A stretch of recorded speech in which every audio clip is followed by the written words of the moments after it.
Good afternoon, everyone. Thank you so much for joining us today for this really exciting conversation that we have been looking forward to for a very long time. My name is Leslie Milano, and I'm the president of the Montgomery County Women's Democratic Club. I'm so delighted to share with you our two guests today. Before we get there, we're going to just go into a few different slides here that we've prepared for you to tell you a little bit more about WDC. And thanks so much for joining us. About WDC, for more than 60 years, WDC has been a vibrant network of politically active women and men. We're active on the local, state, and national levels. We are advocating for the increased role of women in our democracy, championing issues that are vital to women and children in our state, and working to keep all members of our society engaged and informed. And we invite you to join WDC. And if you're not sure if your membership has lapsed, that's quite all right. We would love for you to find out and to re-up. The dues are low, and we do hold very important events like this. Also networking events and get out the vote campaigns, advocacy, and more. And if you're interested in becoming a member, please visit our website, womensdemocratic.club.org. And we have that in the chat as well. Here is a list of our committees. If you're interested in getting involved, please get in touch with us through our website. And here is our executive team. And I want to mention a special thanks today to all who brought this event together, including and especially Lorna Ford, Dr. Scotty Griffin, Scott Weber, Destiny Drake West, Lisa Maria, Mary Lou Fox, and Diana Conway. So thanks to all of our group here who pulled together this exciting event.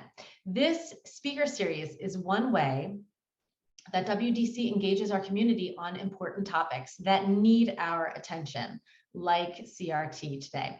Recent past speakers have included this list of phenomenal advocates, authors, and public servants. We work hard to bring you an impressive list of speakers like Jamie Raskin, who we just had recently. And if you missed that, as with all of our past speakers, you can find those on our YouTube channel. So we are very excited to bring to you the impressive speakers today that will also join that list. We have a few upcoming events: virtual Annapolis Day that will be held virtually. Again, due to COVID-19, hopefully next year will be live. But this year it's February 26th, Saturday. It's coming up soon, 9 to 12 p.m. So that is a member-only event. And you are able to both register and make sure that you are still a member, that your membership is current on our website. We also have Thursday, March 3rd at 7 p.m. Yvette Lewis, who is the chair of our Maryland State Democratic Party, and she's going to be talking about proving the pundits wrong, winning with MD Dems. We also have 3 educational forums. Some people think of those as debates, but they are educational forums for all of the folks who are running for Maryland governor, Montgomery County executive, and the Montgomery County state's attorney. And so those dates are listed. Those are all going to be in-person events held at the Silver Spring Civic Center, and they'll be at 7 p.m. on those dates. So we will have the registration should be out very soon for those, and we hope that you can join us. You can submit your questions starting now via chat to the participant called Q&A. And thanks so much to Mary Lou Fox for being Q&A, as she usually is. If you are an elected official, please message me so we can recognize you prior to the Q&A portion of our event today. I do see several elected officials in the audience now that I will make mention of, and thanks so much for joining us. We have Joan Kleinman for Senator Van Hollen. We have Mayor Jeffrey Slavin from Somerset. We have Delegate Linda Foley, our new D15 delegate and the former chair of MCDCC. We have Susie Turnbull, the former chair of the Maryland Democratic Party and also the former vice chair of the DNC. And I also see Laura Henderson, who is part of MCDCC as well.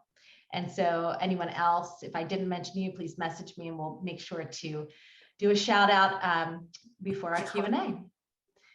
So today's special guests. we have Randi Weingarten, president of the American Federation of Teachers, part of the AFL-CIO since 2008. We have so many amazing questions to ask you, Randi, given your breadth and depth of experience. She's the 11-year president of the United Federation of Teachers in New York City. She served as counsel to UFT president from 86 to 98. She taught history at the high school level in Brooklyn for 6 years, attorney at a Wall Street firm for 3 years, active member of the DNC, and has just a wonderful educational background as well. So we've so many questions, and we can't wait to hear your thoughts as well on the topic of critical race theory. We also have a local celebrity, Cherri Branson here, and she has so many, there's so many different points on her resume. It's hard to sort of grasp what we should talk about first, but she's the 3rd VP of the NAACP in Montgomery County. She serves on the county's Police Advisory Commission, and she was the director of the Montgomery County Office of Procurement for 3 years. She represented District 5 for a period of time on the Montgomery County Council, former chief counsel of oversight at the House of Representatives Homeland Security Committee, and also has just a really impressive educational background there that we have listed. So the way that this will work today is that we will have our guests speak for a period of time, about 20, 25 minutes. That's typically what we do. And then we're going to ask questions, and we're going to look forward to your questions that you'll be submitting here. So without further ado, I'm going to hand this over to our 2 speakers. Thanks so much for joining us today. Thank you. Cherri, are you going first, or you want me to go first? Oh, I defer to you. You can go first. So I am, sitting in my office in Washington, DC. I have my handy dandy mask next to me, but I'm really delighted to be with all of you on Zoom. I'm going to explain the little sign that I have right behind me in a second, the one that says, I inspire, I encourage, I empower, I nurture, I activate, I motivate, I change the world, I am a teacher. I was given that poster by, frankly, a group of staff and students and members when I was UFT president. They had one of their colleagues make that poster sometime in the 1990s. And I have kept it in every office. It's framed in this office, in every office I've been in, just kind of as a reminder of what we do as teachers. And in fact, I took a picture of it and put it on Facebook, I don't know, sometime in the last few months. And the actual artist of the poster wrote me a message and said, do you remember I gave you that poster, X number of years ago? And it was just, this was kind of a part of the, oh, wow, there is still good reasons for social media about the way you can access information and create that democratization. And I say that as I'm about to, say all the bad reasons of social media.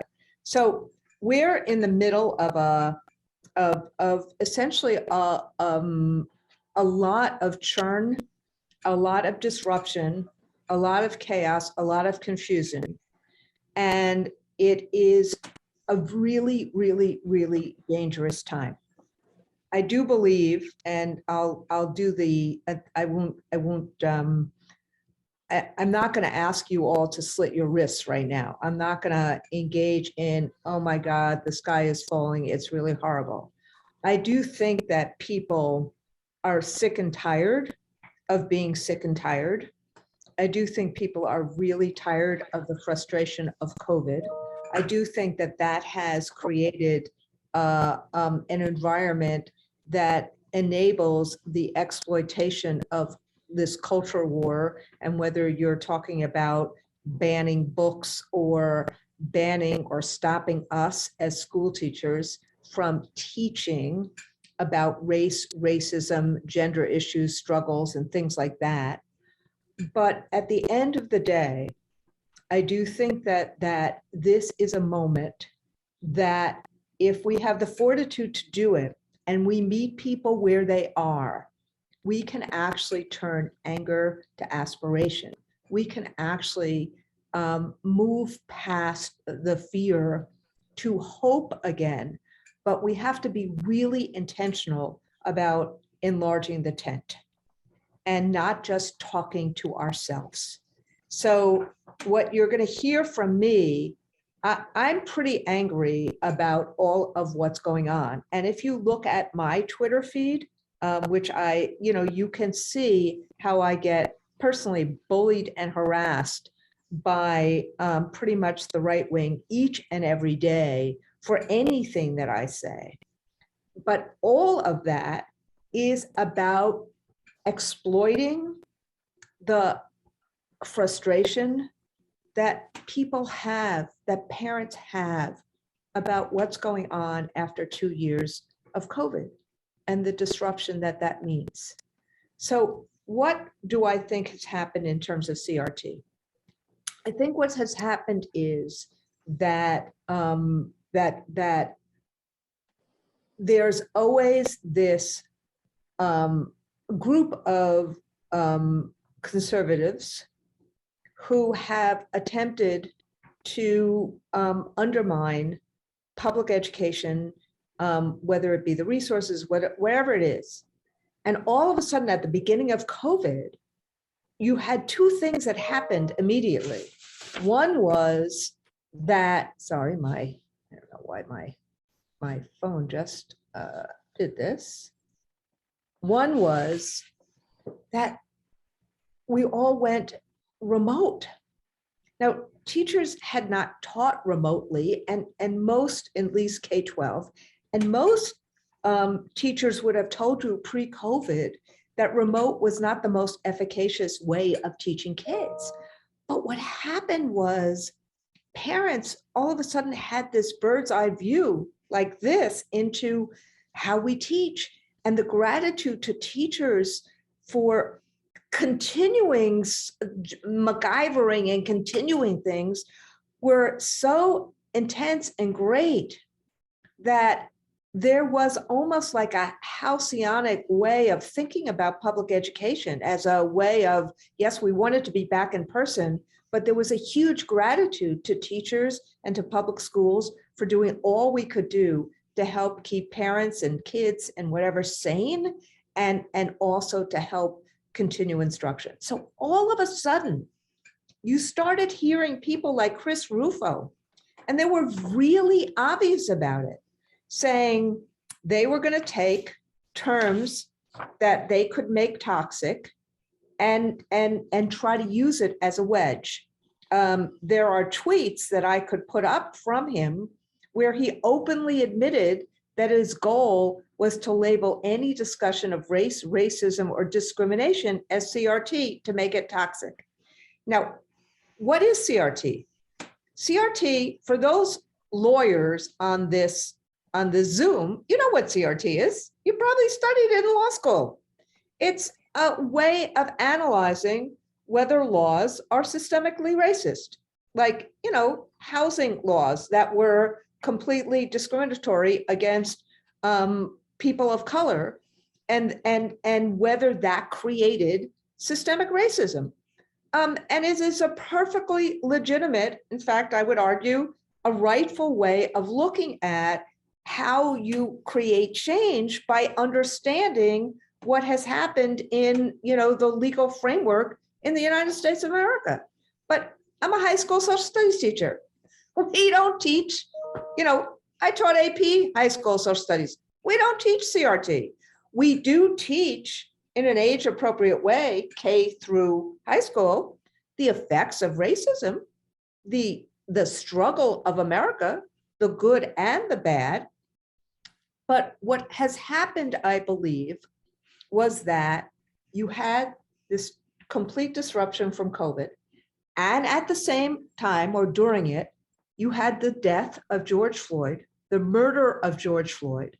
You had lots of white people actually having to reckon and look at a man being killed 7 minutes, a police officer on his neck. And there was great empathy about how the world is different for white folks and for Black and brown folks. And real conversations in June and July and August of 2020 about what do we do about that. So what does the right wing do? They completely try to eviscerate that empathy. And they try to taxify, exploit the frustration of COVID and taxify terms that nobody knows and nobody even thinks about. And that happens on right-wing channels over and over and over and over again. And whether it is about trans kids, whether it's about teaching about race and racism, whether it's about embracing diversity, whatever it was taking that wedge and trying to disrupt the empathy. So that's what was going on. Now, we, and I don't consider myself the left, I consider myself a progressive. We're busy trying to reopen schools, make life better for people, and we kind of dismiss this underlying thing because it makes no sense to us because we don't teach CRT. So what has happened then in all of these kind of regions in the country that end up having, a Republican majority in the legislature and Republican governor, is that they have to make this a cultural issue. And they want to really, really stop any teaching of empathy, diversity, building relationships, race, racism. And what we have said as a union, I said this last July, there's a 50-second clip that the Recount and others have, is that I try to explain what we do, which is we try to teach honest history, the good and the bad. Sometimes we're not very good at it. We try, but sometimes we're not very good at it. But we try to actually make sure that kids can critically think, that they can discern fact from fiction, that they see each other's lived experience, that they respect each other. And ultimately, that's what we try to do in public schools in America. And what I have said to my members, and I'll stop with these last two comments. I've said that we will defend every single member who is trying to teach accurate history. To that end, we filed a lawsuit in New Hampshire. We are doing the kinds of things we need to do to make sure that that people feel supported. We are working with parents against the banning of books, like books that teach about the Holocaust, that like Mouse, books about Ruby Bridges. And in fact, the other thing we're doing is that as the AFT, one of the things, because at the end of the day, what's our job? Our job is to prepare kids for their lives, for career, for college, to recover socially, emotionally, and academically, to prepare for civic participation. So one of the things we're doing is we are, at the same time as the right wing is trying to book ban, we have initiated a program to unlock the joy of reading called Reading Opens the World. And we are giving out 1 million books of diverse titles in places all across America to help kids have the joy of reading. And so you'll see our bookmobile going all around the country. We've done like 30 or 40 events already. We work with a group called First Book. But part of what we're doing is the professional development that teachers need to upskill their skills, but also to have tips for parents about reading and to create within schools throughout and making schools more of community schools, bringing parents in to do book clubs and reading. And so instead of banning books, we're trying to make sure that we get books of diverse titles into the hands of our students. And with that, I will turn it over to Cherri. Good afternoon, all. It's my pleasure to be here. My name is Cherri Branson. As you all may know, I am the third vice president of the Montgomery County NAACP. I also am a commissioner on the Policing Advisory Commission of Montgomery County. I say that to make sure you understand that I'm not speaking in any of those roles today. Today, it's just me, because I'm not going to get anybody in trouble except me. So here we go.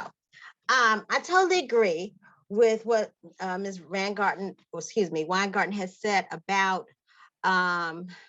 what critical race theory is. I mean, critical race theory is simply a way of examining, whether or not these policies, laws, regulations, etc., that appear to be neutral, race neutral on their face, actually have a disparate impact. Well, gee, that sounds kind of harmless. And no, we don't do that in third grade, but so the question becomes, why has this wedge worked? Why has it worked? And it's worked because in America, we tend to see ourselves as part of institutions. If you're saying that the institution is racially unfair, unjust, then that translates for a lot of people into them being racially unjust. That is why so many people who have no idea what CRT really is have suddenly taken it up as a cause and feel maligned and threatened by this discussion, because we have this is maybe the downside of democracy, I don't know, but we adopt our institutions, we bring them in as though they are part of who we are. They are our reflection. They mean something to us. And if it's something wrong with them, well, it's a lot easier to point to something other than the policies. It just becomes easier. The bottom line is that from its beginning, America has been a country based on race. It's a country based on white supremacy. It has gone for a few hundred years imposing and impressing that notion. And now we are on the cusp of what looks like a multiracial democracy. Frankly, I think the election of Barack Obama probably just made some people lose their minds, but the bottom line is that we have finally, and when I say we, I mean, people of goodwill, have finally gotten to the point where there are Black and Brown and Asian Americans who are in positions of power, who are in decision-making positions. And for a lot of people, that becomes very threatening. I think in the back of some folks' minds, there's the wonder, if they get in power, will they treat us the way we treated them? And that becomes the true fear. And that's why I think the wedge has worked and will continue to work. But I'm not here to justify the wedge. I am here to talk about the criminal justice system and where CRT becomes involved. The The criminal justice system on paper looks like it's basically race neutral. You know, a law is a law. It applies to everybody. What's the problem, right? But in America, there are at least two criminal justice systems, probably three. There's one for wealthy people who can afford lawyers. And there's another one for people in the middle who maybe can't afford good lawyers, but they can afford something. And then there's one for people at the bottom who can't afford, who have to rely on the public defenders and legal aid. And as a former public defender, I can tell you that all public defenders are not horrible, but they're all overworked. They have huge caseloads. And so the criminal justice system, as it's meted out in this country, becomes at least a two-tiered and possibly a three-tiered exercise. It is not about justice. It is about moving cogs to the wheel. If you have any doubt about that, all you have to do is look at the war on drugs. Right? The war on drugs is a perfect example of how the criminal justice system on paper looks race neutral. You know, if you're dealing a certain amount of marijuana, etc., then you go to jail for a certain amount of time. Not a problem.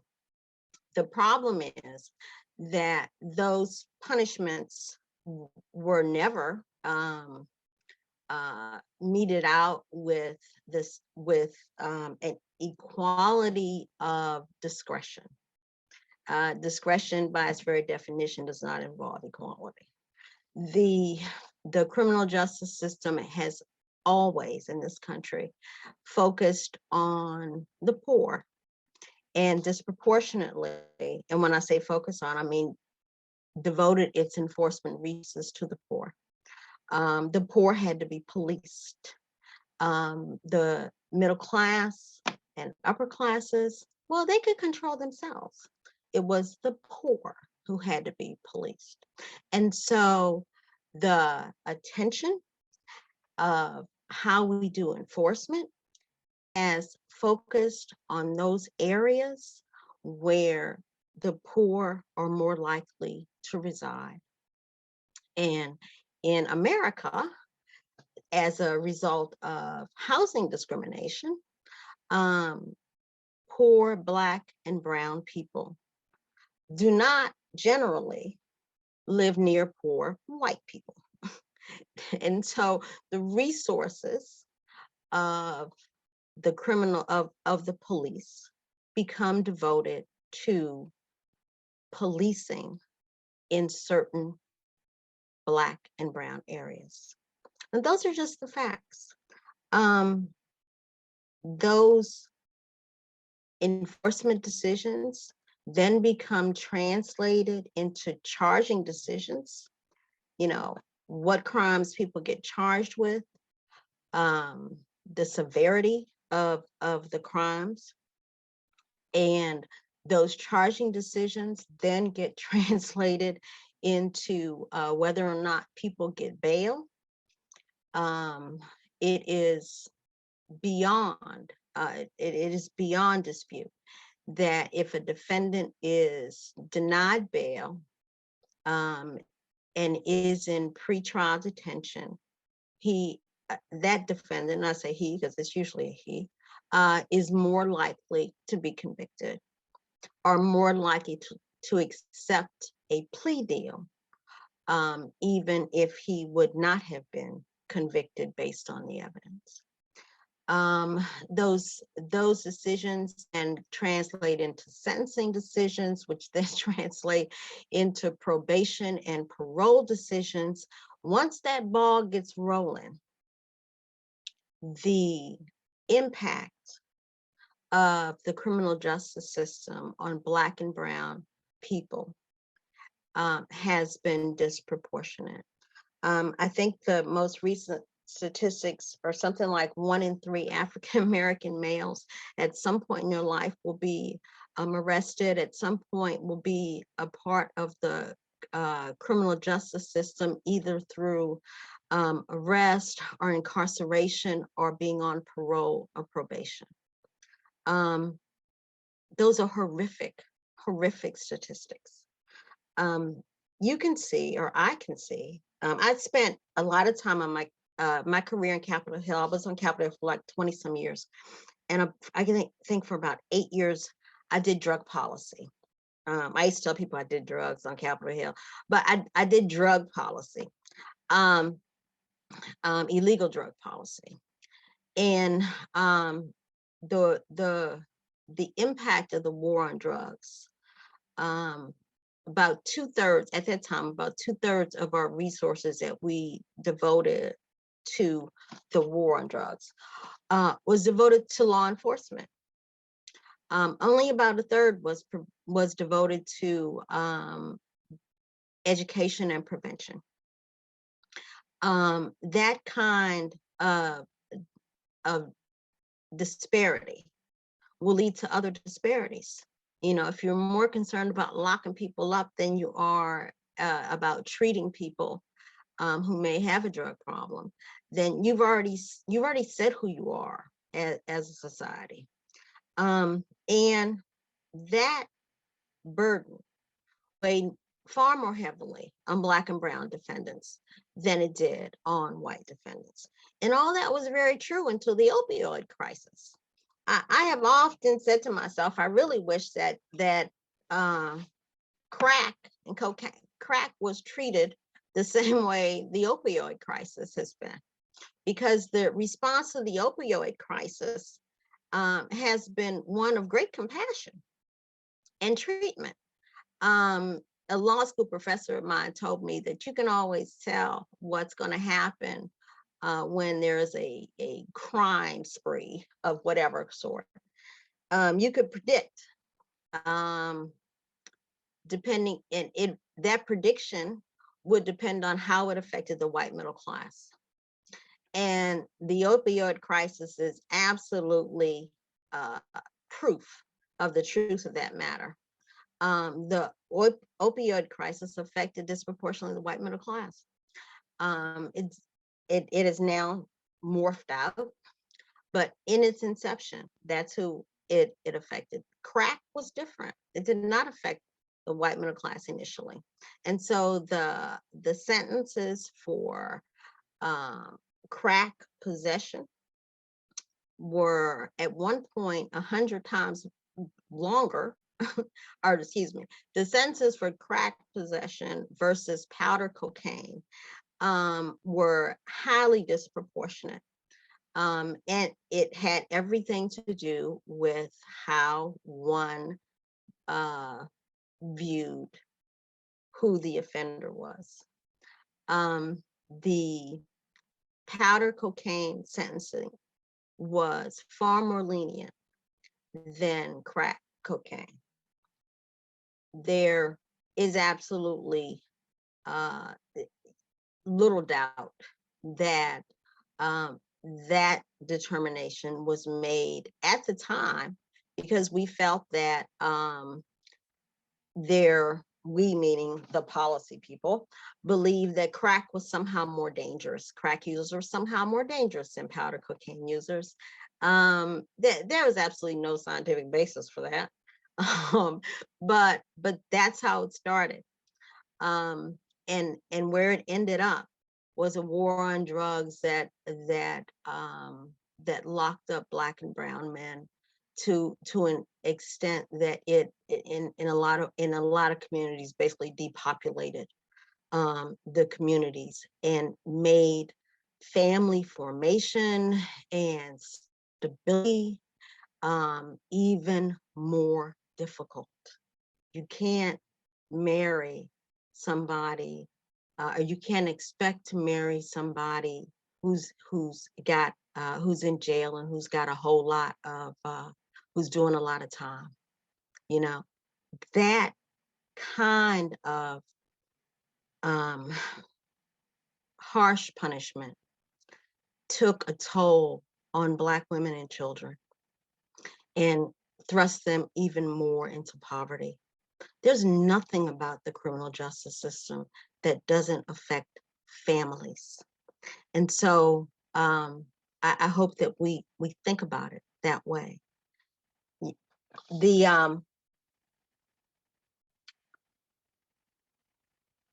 As we consider the racial impact of the criminal justice policies, quite frankly, we have to be real with ourselves. The laws may be neutral, but what happens is not neutrality. I'll give you an example that's very local. In Montgomery County, we have traffic stops like they do everywhere. You know, the police pull people over and give them tickets and whatnot. African Americans in this county represent about 18% of the people in this county. Yet we have about 32% of the traffic stops. Nobody can explain that. Nobody wants to explain that. It is a stark disparity. It's not like suddenly Black people can't drive, you know, but that is what's real. And when you think about what happens in a traffic stop, let me remind you, if you've ever been stopped, what you felt like. You know, how nervous you were, how you wondered what was going to happen. Now think about what a Black person feels like. Because I can tell you, when I see a police car come behind me, I am scared to death. Because I understand in that moment, my life could end. This is not hyperbole. I've seen it over and over again in videos over and over again. This is a disparity in the criminal justice system. And it even happens in things as small as traffic stops. This is what, and this is what this is what critical race theory attempts to analyze. How are laws that seem to be neutral, how do they play out in real life? I'm glad Ms. Weingarten mentioned George Floyd, because that was an absolute example of how something that seemed to be neutral played out in real life, and in this case, real death. I want to say that, you know, I assume that people here are people of goodwill. So I leave you with this. We people of goodwill have to be as intentional about dismantling systems of injustice as revealed through the examination of critical race theory. We have to be as intentional about dismantling those systems as the folks who built them were in creating them. And if we can be that intentional, then we can resolve this problem. To give you a place to start, when it comes to the criminal justice system, first thing we have to do is end the war on drugs. That's number one. We really have to examine sentencing. We have to ask of our law enforcement for them to examine what they're doing. And when I say law enforcement, I mean from the traffic cop, from the cop on the beat to the prosecutor in the office and the judges on the bench. We have to reduce the use of cash bail. The constitutional purpose of bail is to assure that people show up for trial. Black and brown defendants are more likely to be deemed a flight risk for reasons that are economic and have absolutely nothing to do with whether or not they're going to show up for trial. It becomes a self-fulfilling prophecy. we as a society, we as Maryland residents have to demand that our public defenders are fully funded. Poor people should be able to get adequate legal representation, incompetent legal representation. And no matter how competent you may be as a lawyer, if you only have, like, a day to review the case before you end up in court, then you can't, you just can't do your job. You become a walking violation of the Sixth Amendment. So so those are the things that people of goodwill can do. I firmly believe that we cannot dismantle systems of injustice unless we first acknowledge them. We cannot acknowledge them if we will not examine them. And the best way to examine them is to use critical race theory for its intended purpose. We are not, in a way, we are institutions, the good and the bad. And if we don't accept that and correct those that should be corrected, then we failed ourselves, and we will not end up in 10 years with a multiracial democracy. We'll end up with something that none of us recognize. Thank you very much. Thank you so very much to our two guests, Cherri Branson and Randi Weingarten.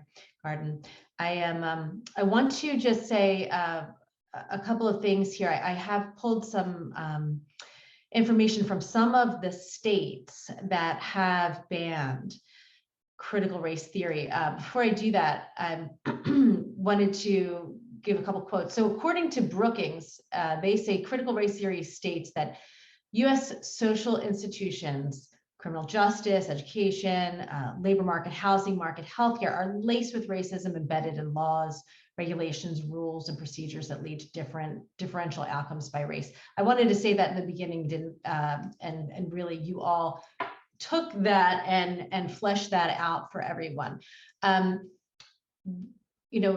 Some of these states, like Virginia, on the first day of his first term, Virginia's new Republican governor, who we all know, Governor Youngkin, signed an executive order banning, quote, decisive concepts, including critical race theory in schools. In Florida, in December 2021, Republican Governor Ron DeSantis announced that the Stop Wrongs Against Our Kids and Employees Act, or the Stop Woke Act, would prevent K through 12 schools from using state funding to hire consultants that adhere to critical race theory, and would give parents the private right of action to sue if they believed their children were being taught critical race theory. There's two other bills there proposed as well for January. So this is happening right now as we speak. Randi, you spoke about the law in New Hampshire, which was June 2021, signed a budget bill that include language banning teachers from discussing race, gender, and other identity characteristics in certain ways in classes. And Montana, right now, these are just some. There are many other states who are moving forward in this way, but there was a request by their superintendent of public instruction asking the Attorney General to issue an opinion, which they ended up issuing an opinion in May of 2021, that prevents schools from asking students to reflect on privilege, and bans teaching that assigns characteristics to individuals based on their race or sex. The opinion is legally binding. So all of this is absolutely frightening. It is the dumbing down of the country. I hate that language, but it truly is, because we are basically insisting with our laws that we stop asking critical questions. So can you speak to that? How do we deal with this? Because it's a bit overwhelming when you think of all of the different states that are engaging in this type of legal actions right now. So number one, we have to win school board elections. I mean, and we have to actually have parents and teachers work together in a real way. I want to, because I concur with everything that Cherri said. You know, my first, you know, I practiced criminal law before I, went to Wall Street, before I, went and became a union side attorney and then a school teacher and then now this. But the point I want to try to push on, which is a little bit different, is look, we still have so much to do in terms of just opportunity, in terms of liberty and justice for all. Cherri eloquently went through, sorry, I should call you Miss Branson, please don't call me Miss Weingarten, but Cherri went through all of that eloquently. What the right wing is doing, it's important to understand it, is that the fear of the unknown, and somebody in the chat talked about Barbara Walters. I would push everyone, read that book. The other book I would read is the one I carry around in my pocketbook all the time, On Tyranny. This is a very small book by Timothy Snyder about what to do when you see authoritarianism. What Trump, and I'm sure that the election of Barack Obama was part of, just like after Reconstruction, after the Civil Rights Acts, racism is a stain in this country that we have to, and frankly, white people have as much, if not more, of an obligation. This is not, this is enlarging the tent. We have to overcome racism if we're going to be a more perfect union, if we're going to be a multi-ethnic, multi-racial democracy. But as we're pushing against injustice, what the right wing is trying to do is whitewash it, pretend it doesn't exist, and then stop teaching teachers from teaching empathy, diversity, and real history, to stop kids from being critical thinkers, to stop us from helping kids discern how to, how to learn, not teaching them what to think, but how to think. And that's what they're trying to do at the same time as we need to try to have more justice. So when I talk about enlarging the tent, we need to get, and I love Cherri's words, we need to get people of goodwill. It's hard to have a conversation about racism if you actually don't believe that, it's hard to have a conversation about what happened to George Floyd. It's hard to have a conversation about genocide of 6 million Jews and countless others. These are not easy conversations to have in class. It's hard to teach To Kill a Mockingbird and see what the effects are. It's hard to have people walk in each other's shoes, but this is the key to building relationships and building a more perfect union, and to see diversity and to embrace it as affirming, as opposed to the fear of the other. So what's happening in these laws is that they're just trying to create the wedge so that you don't have a sense of diversity and empathy and understanding. And they're trying to stop us from teaching things like 1-6. I mean, it's obvious what they're doing. So the question becomes, what do we do as good-minded people? Number one, that's why I keep on saying enlarging the tent. This kind of conversation, and President Obama said it to the Democrats a couple of weeks ago as well. It's about what people hear, not what's said. It's about trying to bring together the tribes as opposed to having them pull apart. So what I would do is, in terms of all the women who's part of the Women's Democratic Caucus or club, have moms clubs, have book clubs right now, be involved in your kids' schools. engage in the PTA, do the kinds of stuff that instead of just go to a school board meeting, do what Red, Wine, and Blue is doing.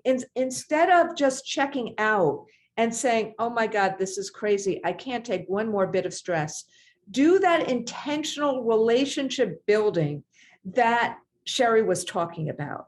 And because people need to see that good-minded people, and this is that they're present, that they're not alone.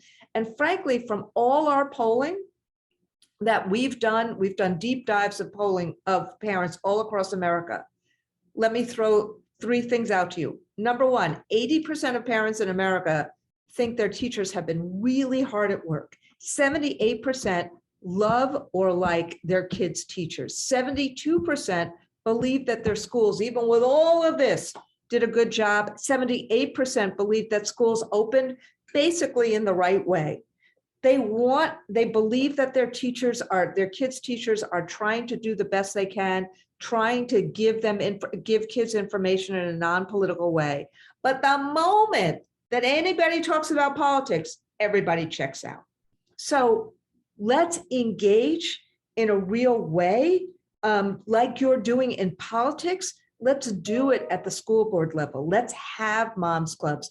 Let's have these conversations in a way that people can actually really confront bias, but do it in a way from empathy instead of from anger.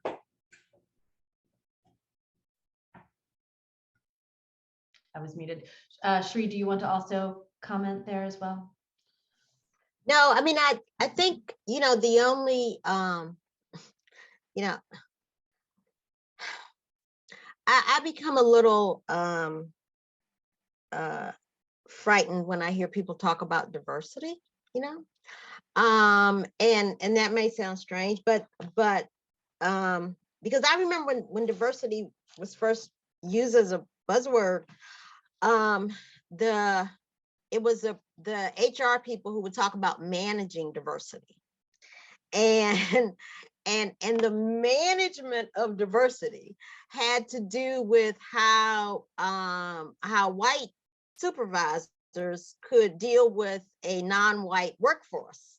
And so I always get a little, a little, I throw back to that, let me, and so for me, the point is this.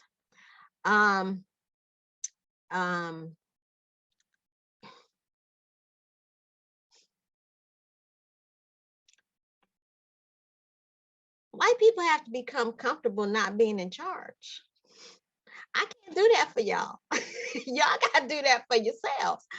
That becomes critical, absolutely critical. Women often talk about mansplaining, about how some man, wanted to tell them how to do, and we all understand how offensive that is and how belittling that is. Let me tell you, and it's because I think there are we have within a certain societally, how do I say, acceptance of certain hierarchies, and that has to end. And people have to end it within themselves. I can't do that, for y'all. So the hierarchies of white male, white female domination and superiority and all that goes with it, who's in power and who gets to make decisions, that has to be eroded. Because frankly, if that doesn't go, we're going to end up like South Africa, folks. And that's not going to be pretty. I can guarantee you that will not be pretty. So that's a part of this dialogue. That's a part of this conversation that has to be dealt with. You see, the reason the Trump part of my growing up was in West Virginia.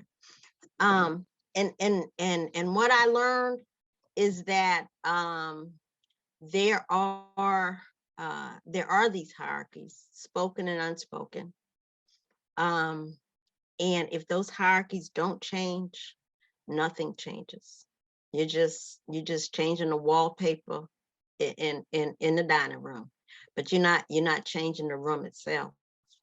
And if people aren't, and that's why this wedge works, because Trump and others have recreated an old American thing, and that is the value of whiteness, and that is what they have played to people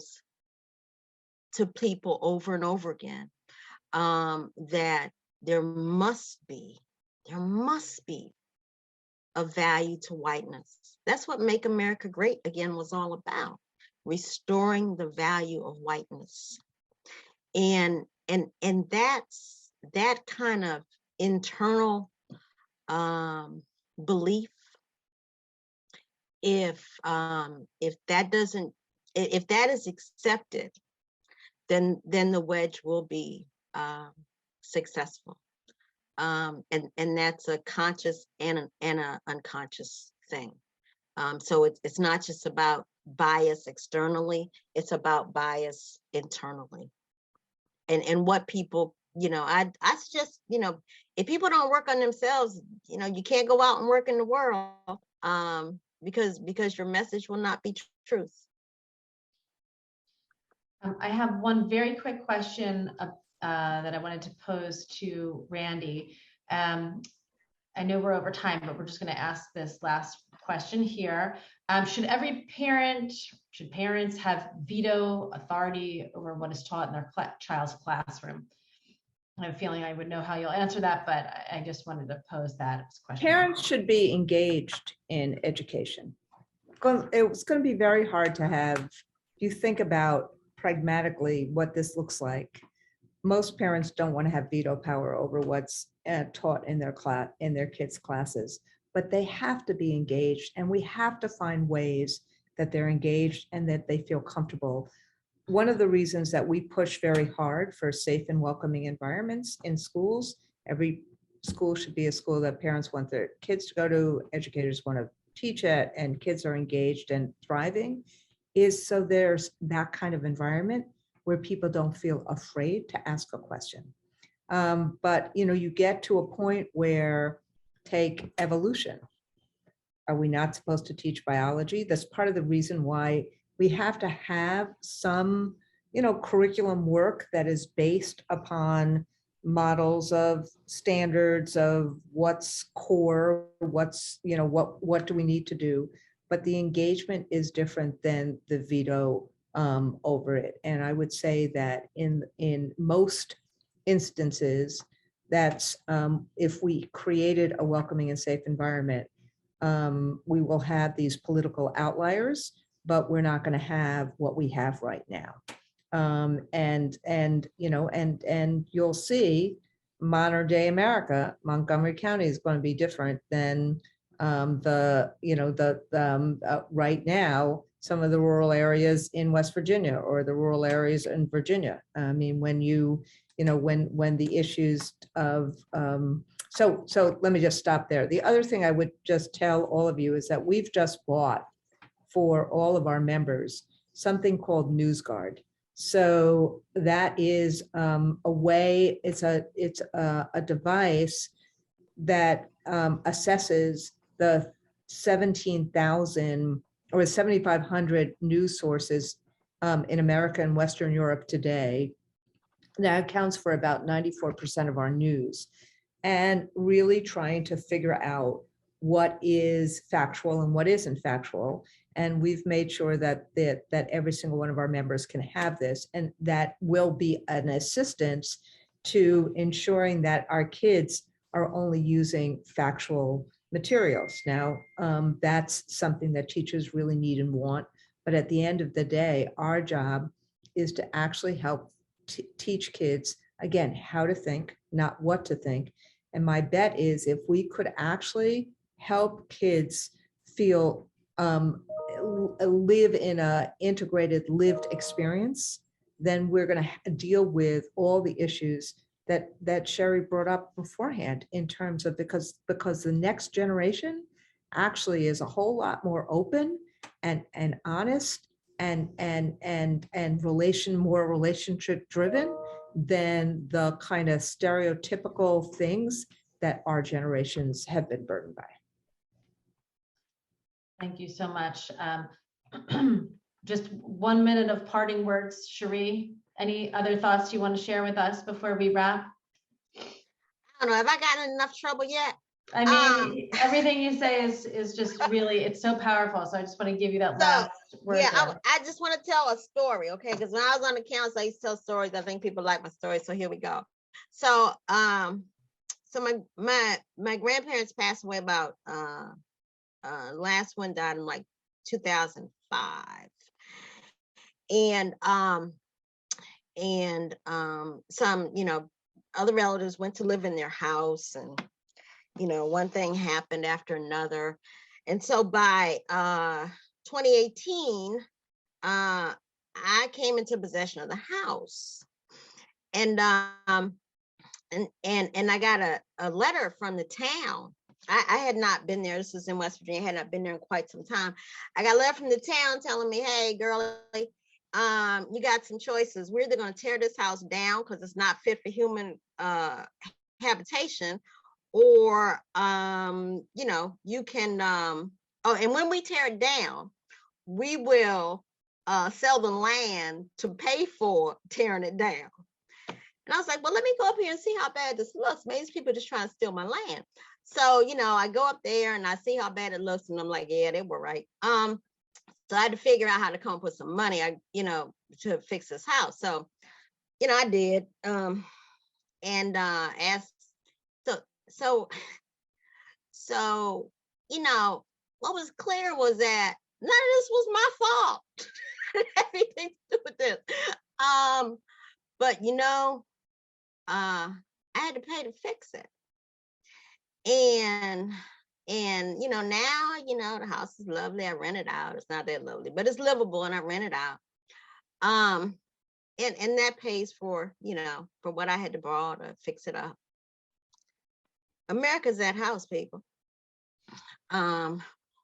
We may not, those of us sitting here may not have, we may not have made it uninhabitable. But we got to pay to fix it up. And if we don't, somebody's going to take it. So that's where we're at. And I hope, I hope that we can all dig deep and pay to fix this. Thank you so much, Cherri Branson, Randi Weingarten. This has been such a phenomenal talk today. I want to just end on one quick note, which is, we could have had this could have gone on for another 2 hours. Clearly, there are so many other things we have to ask. We didn't really get into the role of Christian fundamentalism in propelling critical race theory and things of that nature, which I think some of our folks are interested in. But I will end on this one quote that I learned when I had done the Jesuit Volunteer Corps, which is similar to AmeriCorps and really the Peace Corps, but it's run by the Jesuits, which is an order of the Catholic priests, and they teach critical race theory throughout. I mean, and just really think about it as critical thinking. But one of the quotes there that I really always came back to and enjoyed was from a Brazilian Archbishop, Camara, which said, "When I give food to the poor, they call me a saint. When I ask why they are poor, they call me a communist." So, we hopefully, you've given us some really great concrete steps that we can take in order to counterbalance some of what we're seeing here. But certainly it's an all hands on deck moment for us as we really, it's a race for saving our country. So thank you both so very much for being with us today. Thank you for having us. I'll give a few other announcements as we end today. A reminder that we have virtual Annapolis Day coming up on February 26th from 9 to 12 p.m. And we hope that you will join us for that members only event. We also have Yvette Lewis, who's the chair of the Maryland Democratic Party, and she's going to be with us on Thursday, March 3rd at 7 p.m. And we have 3 educational forums as well on April 28th, May 4th, and May 12th. Also, so sorry, there was 2 other people I didn't get a chance to recognize. One was Natalie Fanny Gonzalez, and she is a former member of the planning board, and also Karen Brito, who has worn many hats, including delegate and chair of the MCDCC. So thank you all very much for coming. We are still in the midst of our membership drive. To be honest with you, that's not going to end. We want you to be a member, and we are able to bring great programs like this with the help of our volunteer board and your dues. So if you are not a member, please do join today. Thank you so much, everyone. Hope that you have a wonderful rest of your week. Thanks for being with us.